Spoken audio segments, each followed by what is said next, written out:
Hi friends, ఈరోజు Rayalaseema special అలసందలు ఆకుకూరల పుల్లగూర చూపిస్తున్నాను.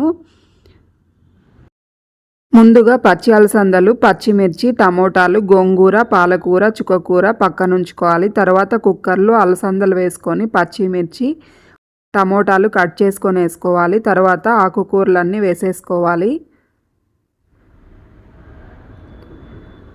తర్వాత ఇందులో పసుపు, ఉప్పు వేసుకోవాలి.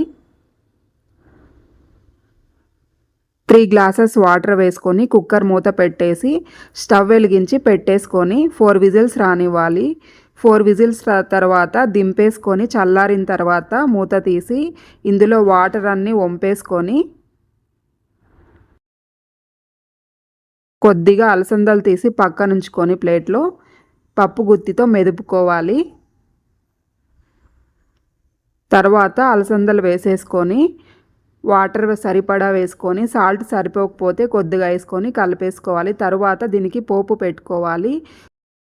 తర్వాత స్టవ్ వెలిగించి ప్యాన్ పెట్టి కొద్దిగా ఆయిల్ వేసుకొని పోపు దినుసులు వేసుకొని ఆనియన్, ఎండుమిర్చి వేసుకొని కొద్దిగా ఫ్రై అయ్యాక కరివేపాకు, కొత్తిమీర వేసుకొని ఇందాక మెదుపుకున్న పప్పును వేసుకుంటే అలసందల పులిహోర రెడీ అయిపోయింది.